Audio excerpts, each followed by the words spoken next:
Single phase centre tapped full wave rectifier with RL load എങ്ങനെയാ work ചെയ്യുന്നത് നോക്കാം. ഇതിൽ ഇൻപുട്ടിൽ ഒരു voltage source, centre tapped transformer, 2 SCR T1 and T2.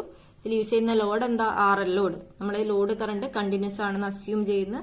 അതിനുശേഷം ഇതിന്റെ വർക്കിംഗ് എങ്ങനെയാ നോക്കാം. Positive half cycle centre tapped ട്രാൻസ്ഫോമറിന്റെ NDA പോസിറ്റീവ്, B നെഗറ്റീവ് ആയിരിക്കും. അതുകൊണ്ട് തന്നെ T2 റിവേഴ്സ് ബയാസ്ഡ് കണ്ടീഷനിലും T1 ഫോർവേഡ് ബയാസ്ഡ് കണ്ടീഷനിലും ആയിരിക്കും.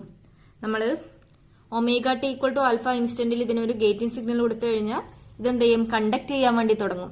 ഇത് കണ്ടക്ട് ചെയ്യാൻ തുടങ്ങിക്കഴിഞ്ഞാൽ ലോഡിലെ കൂടി ഒരു കറണ്ട് ഫ്ലോ ചെയ്യാൻ തുടങ്ങും. അതേപോലെ ലോഡിനെ കുറിച്ച് ഒരു വോൾട്ടേജും. ഇതിലെന്താ? ഇൻഡക്റ്റീവ് ലോഡാണല്ലേ യൂസ് ചെയ്യുന്നത്. ഇൻഡക്റ്റീവ് ലോഡ് യൂസ് ചെയ്ത് കഴിഞ്ഞാൽ ലോഡ് കറണ്ട് ഇൻക്രീസ് ചെയ്യുന്നത് എന്താ? ഒരു സ്ലോലി പ്രോസസ് ആയിരിക്കും. During the positive half cycle T1 is forward biased and T2 is reverse biased. T1 is on at omega t equal to alpha. Due to inductive nature of the load, current increases slowly. At omega t equal to pi, input voltage is 0, but current is not 0. Therefore, SCR does not get turned off.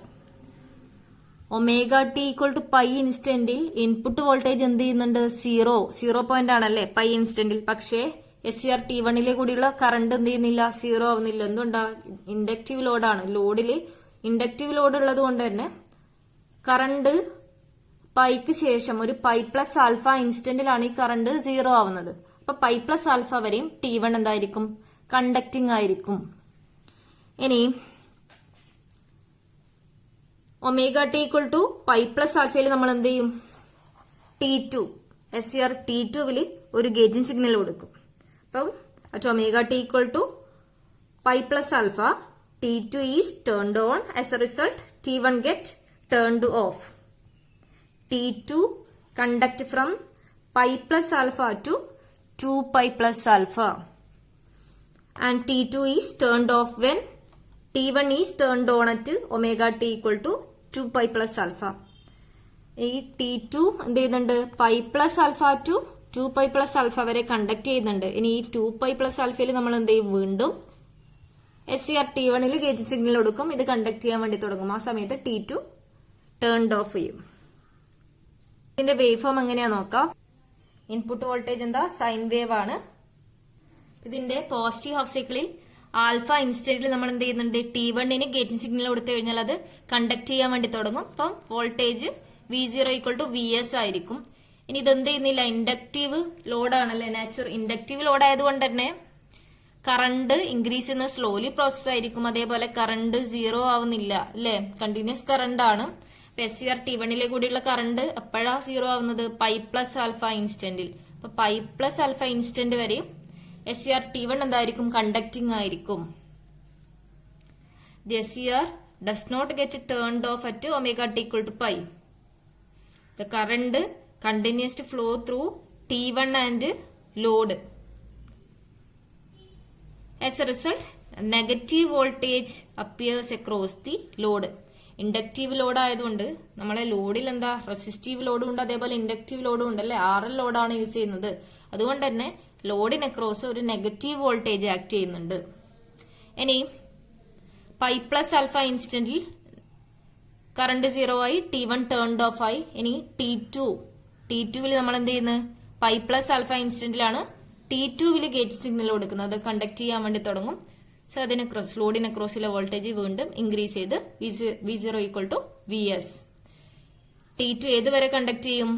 2 pi plus alpha. 2 pi plus alpha pi 2 pi to 2 pi plus alpha load voltage. ലോഡിന് cross വീണ്ടും എന്ത് ചെയ്യുന്നുണ്ട്? ഒരു negative voltage act ചെയ്യുന്നുണ്ട്. Alpha to pi ഇൻസ്റ്റന്റിൽ T1 conducting ആണ്. അപ്പൊ ഇതിന് ക്രോസിലെ വോൾട്ടേജ് 0 ആയിരിക്കും.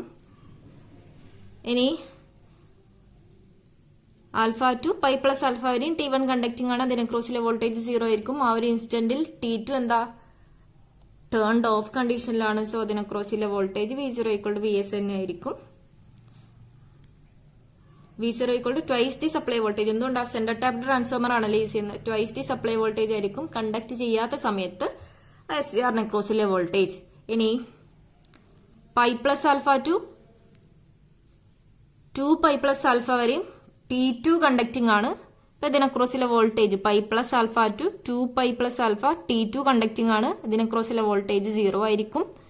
ആ സമയത്ത് T1 എന്താ pi plus alpha to 2 pi plus alpha വരെയും T1 ടേൺഡ് ഓഫ് ആണ്. അപ്പൊ അതിന് അക്രോസിലെ voltage twice the supply voltage ആയിരിക്കും. ഇതിൽ കണ്ടക്ടിങ് പീരീഡ് എപ്പോഴാ alpha to pi plus alpha. Average output voltage എന്തായിരിക്കും? V0 is equal to 1 by pi alpha to pi plus alpha Vm sine omega t d omega t. ഇനി ഇത് integrate ചെയ്യാം. Vm outside എടുക്കാം. Vm by pi alpha to pi plus alpha sine omega t d omega t.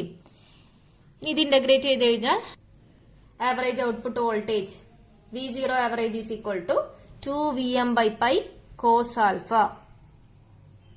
ഇനി RMS voltage എങ്ങനെയാ കാണുക? Root of 1 by pi alpha to pi plus alpha. Conducting period ആണ് alpha to pi plus alpha. Input voltage Vm square sine square omega t d omega t. ഇനി Vm square outside എടുക്കാം. Vm square by pi alpha to pi plus alpha sine square omega t d omega t. ഇനി ഇതില് sine square omega ടിക്ക് 1 minus cos 2 omega t by 2 substitute ചെയ്യാം. Integration split ചെയ്ത് integrate ചെയ്യാം. ഇതിൽ നമ്മൾ ഇന്റഗ്രലിന്റെ ലിമിറ്റിൽ അപ്ലൈ ചെയ്ത് കഴിഞ്ഞാൽ ലാസ്റ്റ് എന്ത് കിട്ടും?